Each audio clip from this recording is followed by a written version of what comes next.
Hello everyone, today's video is continuing what if Greece won the Napoleonic Wars from Altson's Wixo. Firstly, Ukraine is going through some major stability issues. Greece has managed to smash them in every coalition they have been involved in. This will lead to the eastern part of Ukraine breaking away. Additionally, the Greek Empire will start invading Ukraine. The Greeks will easily slap around the remainder of Ukraine. Greece is now definitely the strongest country in the world, while Ukraine has fallen very far from their peak. So in the peace treaty, the Greeks expand their territory in Crimea going out into Ukraine. Their sister republic also greatly expands in the east while a new sister republic is made. The next country to look at is Rome. What happened in Ukraine also affects Rome, as the northern Roman provinces will break away while the Illyrians and Greeks will once again take advantage of this and start invading Rome. It's very obvious that the Romans are no match for Greece and Illyria. At this point, the Greek military is one of the most technologically advanced in the world, while the Romans have fallen behind in that aspect. In the peace treaty, the Greek-Italian Republic annexes all of the south of Rome while the Illyrians take the north. Also, the Greek territory in Italy is ceded to the sister republic. Going to the Swiss country, the Dutch team will launch a quick and easy invasion of them.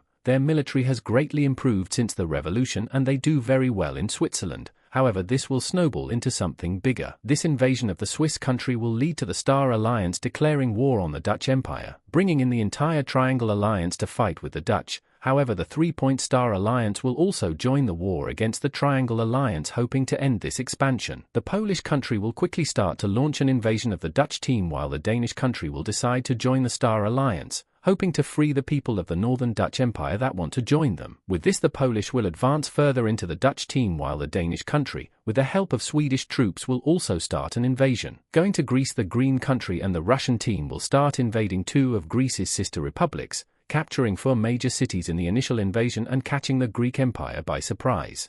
The Dutch push back the Polish offensive, while on the Danish front both sides make advancements in different areas.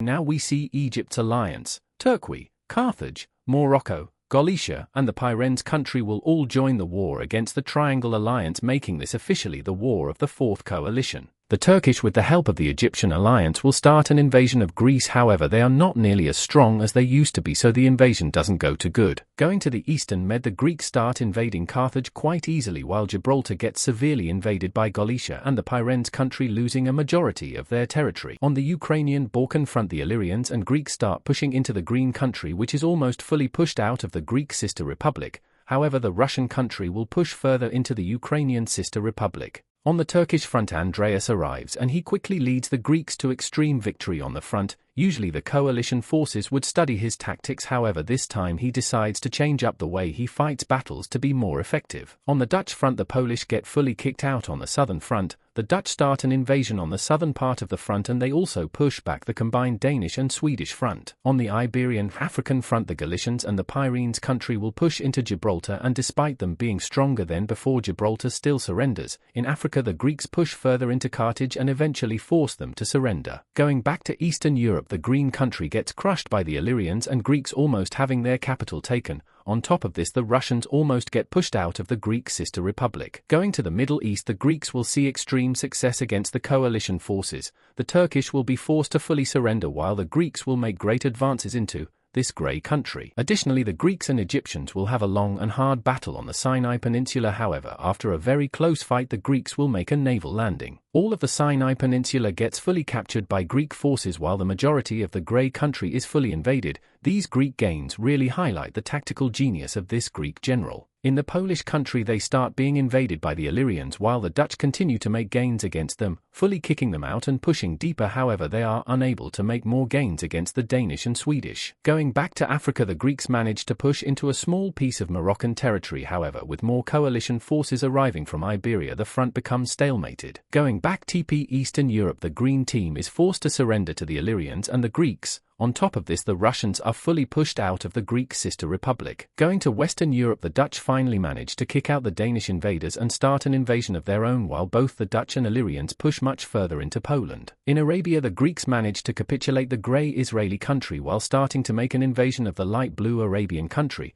They also push further into Egypt. After this, another very intense battle will happen between the Greeks and Egyptians at Egypt's capital. The Egyptians will fight hard, however they are outmatched by the tactics of the Greek army, leading them into being forced to surrender. In Poland both the Dutch and Illyrians managed to force the Polish into surrendering, however a large force of Baltic and Swedish troops will hold out in some Polish territory. However, seeing the revanchism of the Dutch and beginning to see them and their alliance as a threat, the French will join the coalition against the Triangle Alliance. The French will quickly make 3 separate invasions. The northern one connects up with their exclave while the southern one aims to liberate the countries the Dutch have annexed. The Danish will also push back the Dutch a little. The Greeks will make a pretty big offensive into Russia, however they will be unable to advance any further due to winter hitting and it is now extremely cold, causing a stalemate. Where the Greeks will succeed is in Arabia, where with the help of Andreas' tactics they easily blitz through the blue Arabian country, taking all of their populated northern parts and making them capitulate. On the African front the combined Iberian and Moroccan forces managed to push the Greeks fully out of Morocco and make some advancements into Carthage, however when Greek forces start arriving from Arabia. In Europe the all of Poland will be invaded by the Dutch and the Illyrians. Additionally the Swedish part or Poland gets fully occupied. Both the Danish and Dutch make advancements against each other while the French will get pushed out in the south but make great advancements in the north. Eventually the winter in Russia ends and the Greeks are able to continue their offensive, take the majority of the important and populated areas of Muscovy, and they also take their capital. This offensive will lead to Muscovy being forced to surrender.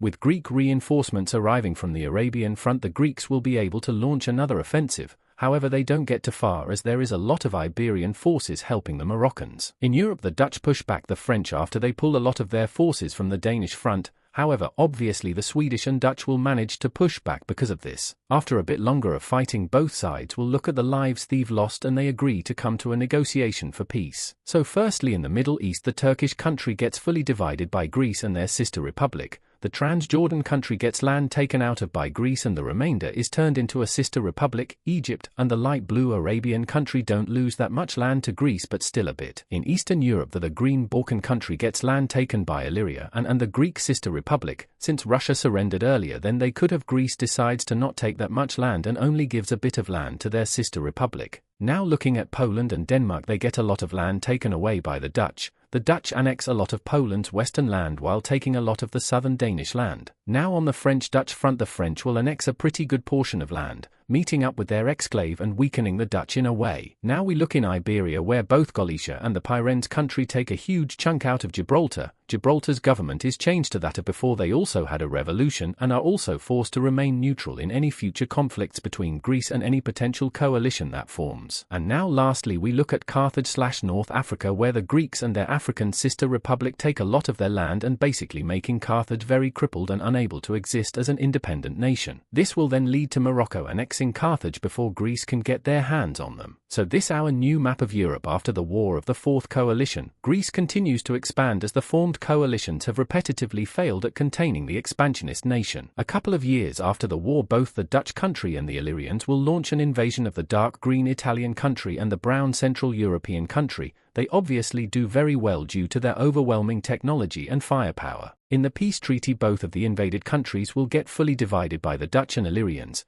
There is no retaliation by any other world countries as the Italian country is quite new and no one really cares about the other country. After those Dutch and Illyrian invasions tensions in Europe will cool down. The Greeks take time to assimilate their new lands as there will obviously be loads of unrest across the conquered territories. However, moving away from the affairs of Europe for a second, in Asia Neo-Baikal has been invading and conquering the territory of their neighbors and then proceeding to kill the citizens who don't follow the same religion of them. Greek and Baikal relations are very low and they have an extreme hatred for each other. Next up, this yellow country that broke away from Ukraine will get invaded by Greece and its sister republics. This goes well for them, but then Neo-Baikal joins the war hoping to get some of that free land. Obviously this yellow country has no chance and is forced to surrender. So in the peace treaty the country gets divided pretty evenly. Greece gains a little bit of land which becomes a part of the Crimean colony. Neo-Baikal gets quite a lot of the populated areas which greatly annoys the Greek Empire. Next we go the Middle East where Kuwait gets invaded by Greece while Neo-Baikal starts going in on Persia. This greatly raises tensions as both Greece and Neo-Baikal had interest in both nations. As Greece and Neo-Baikal push further into the countries they are invading Qatar,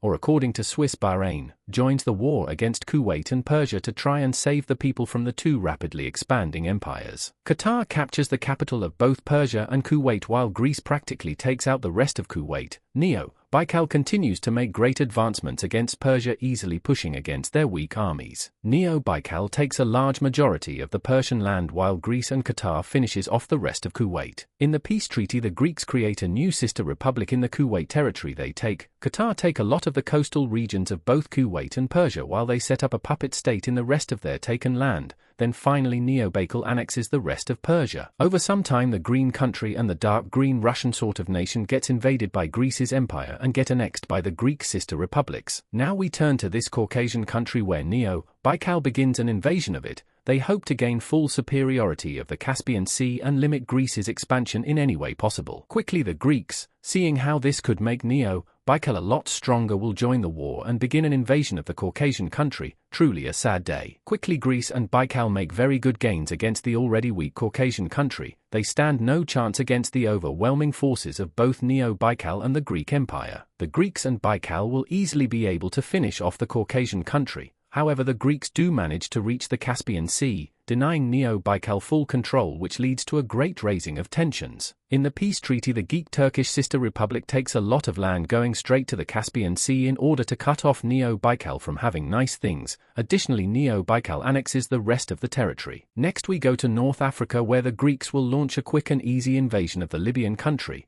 Egypt protests this invasion and asks anyone to form another coalition against Greece, but there is just no one who wants to take them on again. In the peace treaty, the African sister republic will annex a lot of the western lands while the territory bordering Egypt will get annexed into Greece proper. And now to Europe, specifically France and the Dutch. Here we see a combined force from all across the Triangle Alliance beginning an invasion of France, hoping to get them out of the way of their European dominance. This event will quickly snowball into another coalition forming as the countries of Europe see that if France falls with no retaliation, then it will almost be impossible to take down the Triangle Alliance. The United States of Brazil will quickly take this opportunity, with all the colonial powers being occupied in Europe, to invade France's Brazilian colony. The colonial powers see this as an act of war against the entire coalition, and Brazil ends up at war with a lot of the colonial powers. With the Star Alliance joining the war, the Danish and Polish will begin an invasion of the Dutch, while the Polish also push into Illyria. In North Africa, the Moroccans will begin a campaign against Greece in hopes of liberating their old Carthaginian ally. They begin receiving a lot of help from Iberia. However, the main focus of the coalition is knocking out the Dutch first. In Egypt, the Greeks will start pushing in from their Middle Eastern and their Libyan territory. Egypt does not even rank within the top 15 anymore due to their extreme debts to Greece and their military exhaustion, yet despite all of that they will always seize the opportunity to help destroy Greece. The Dutch will get pushed back in the north by a large Iberian force arriving, mostly made up of Galician soldiers. In the south, however, the Dutch and Illyrians will start a pretty big offensive that does surprisingly well. Going back to South America, the USB will continue to push into France's colony. To put into perspective on how important this colony is, without it the Dutch would beat France in a war, but with it the French would beat the Dutch, assuming there is no foreign aid. In Europe, the Polish are almost completely pushed out of the Dutch and Illyria. The Danish get pushed back by the Dutch, and Greece starts an invasion into Poland. On the Moroccan front, an aging Andreas arrives. While it appears his age is beginning to catch up to him, his military genius still easily outclasses the coalition's warfare, but when Andreas himself fights in battle, he is slower and appears drag some others down. Going back to Egypt, there will be a very long and bloody battle in the encircled Egyptian capital. Eventually, however, despite the intense willpower of the Egyptian armies, they will be forced to surrender by Greece and any troops that don't have horrible things done to them, actions that are comparable to that of an earlier version of the Holocaust. After a bit more of Greece pushing around Egyptian territory, Egypt will be forced to surrender, and any groups that try and resist Greek occupation are brutally suppressed and subject to torture and slavery and many other unethical things.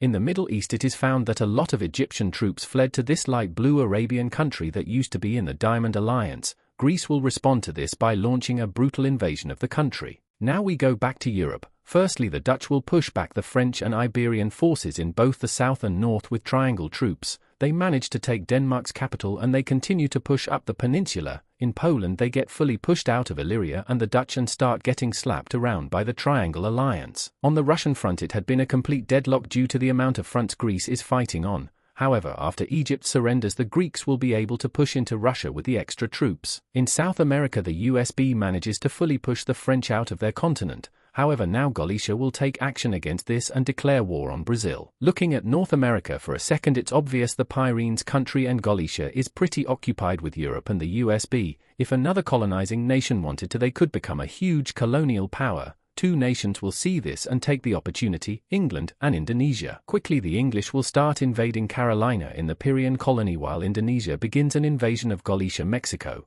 The French and Swedish alliance as an act of retaliation declare war on England and Indonesia, as they see them trying to help out the Triangle Alliance. Qatar sees an area of opportunity in the light blue Arabian country and decides to third-party them to get that Qatar empire. After this happens, the Arabian country just completely collapses due to the overwhelming armies of Greece and Qatar. With the English joining the war, the French are having to put troops as coastal defense from any English invasion. Because of this, the Dutch managed to make progress in the north, but the Iberian forces push them back in the south. With some help from Greece at Illyria, the Dutch will fully kick Denmark of the Danish peninsula. Poland fully collapses while Sweden's part in mainland Europe gets invaded by the Dutch. The Greeks will make great progress against Muscovy. However, despite capturing the large majority of their populated areas, the Russians refuse to surrender as they have a similar mentality to what Egypt had, just less strong. As of now, it looks like Greece is almost guaranteed to win this war. The entrance of England basically secures the French front, and the combined forces of the Triangle Alliance and England is way more than enough to overpower the Iberians. However, a new country joins that shifts up the whole war completely. And that country is of course Neobakal. Tensions between them and Greece have been rising for a while, and of course they wouldn't miss this opportunity to have the chance to restore their empire in Europe. Quickly Neobakal will connect up along the Caspian Sea and make gains near there. They start pushing into the eastern Ukrainian sister republic, and they also make good progress against the stationed Greek armies of the Middle East. With extreme aid from the Swedish alliance, the Russians will launch a counterattack against Greece, doing very well and retaking a lot of their important areas. Greece is also having to reorganize a lot of their army to fight Neo-Baikal. Where the Greeks will also see pushback is in North Africa, where the remoralized Moroccan and Iberian armies push back the Greek forces. This is also because Andreas has been sent to the Baikal front in hopes that his tactical mind will outclass Neo-Baikal. However, despite how Europe might be shifting to looking like a coalition and Neo-Baikal victory, the English and Indonesians will continue to make progress against Galicia and Polynesia in North America. If the colonies of the coalition are fully taken, the Triangle Alliance's victory would be almost guaranteed. In Western Europe, the Dutch are fully kicked out the south of France and start getting pushed into.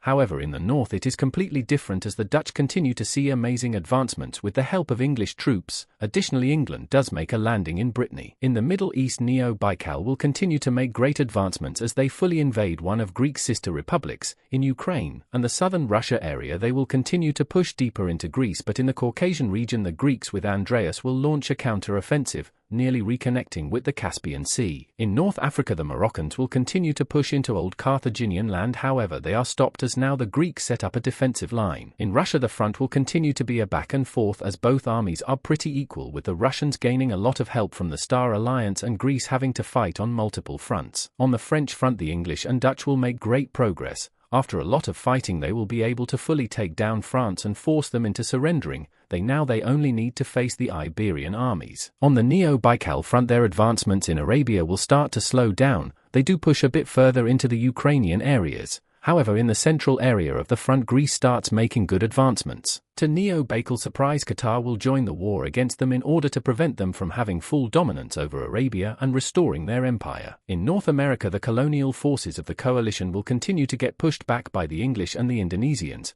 Polynesia is mostly cut off from their American colony, meaning it will fully fall to England soon. The USB will come to an agreement with the coalition forces. They annex France's colony and signs a peace deal with the rest of the coalition forces. On the Russian front, the Greeks will make great progress as this front becomes a big priority to Greece, as if they can finish this front quickly, then they can send the majority of their troops over to the Neo-Baikal front. In North Africa, the Greeks will have great success against Morocco as they manage to almost push them back to the border in the north and make some good advancements in the sister republic. On the Neo-Baikal front, Greece will push them back in Arabia and Caucasia. However, the European front is a little bit more even. However, eventually Greece will push Neo-Baikal back on each three fronts. In Western Europe, the Dutch and English will push the coalition out of France, and the Dutch will start invading into Catalonia. Seeing this and the odds of the coalition winning being low, they will agree a peace negotiation with the Triangle Alliance. For the first part of the peace treaty, the Dutch will fully annex the Danish country and take a huge chunk of land out of Poland. They also fully annex Sweden's territory in mainland Europe. Greece's sister republic will take a couple of provinces, and Illyria will annex the southern areas. Now in Western Europe, The English will annex Brittany and the Dutch will annex a lot of northern and central territory they previously lost in the last coalition. They will also annex some of the southern French land. In Muscovy, the Greek sister republic will annex a lot of the territory they were occupying when the war ended. In North Africa, Greece and Morocco will sign a white peace, meaning no land changes will be made. The only thing that will happen South America is the Dutch will annex a portion of the southern Galician colony, as this was their only demand to Galicia to end the war. In North America, England will annex a lot of the Pyrenees country's colony, taking a lot of the valuable land. Additionally, Indonesia also takes a small amount of Mexican land from Galicia. And lastly, we go to Arabia. Egypt is fully annexed into the Greek Empire itself, while the light blue Arabian country is split between Qatar and the Greek sister republics. And lastly, we go to Arabia. Egypt is fully annexed into the Greek Empire itself, while the light blue Arabian country is split between Qatar and the Greek sister republics. In the north, the Greeks will make good progress against Neo-Baikal as they start retaking the core Greek land in southern Russia, and they retake a lot of the sister republic territory. Over time, as more Triangle Alliance troops start arriving, Neo-Baikal will continue to be pushed back, and after a few more months of fighting and them actually starting to lose the war, they will ask Greece to negotiate a peace treaty. In the peace treaty, all sister republics that bordered Neo-Baikal will take a big chunk of land away from them. Additionally, another sister republic will be made on top of the Caspian Sea while Qatar's puppet expands greatly. That's gonna be it for this video. This is probably my favorite one I have made, and I would also like to thank Staking and Swiss for making the thumbnail for this video way better, so thank you, and I hope you all enjoyed the video.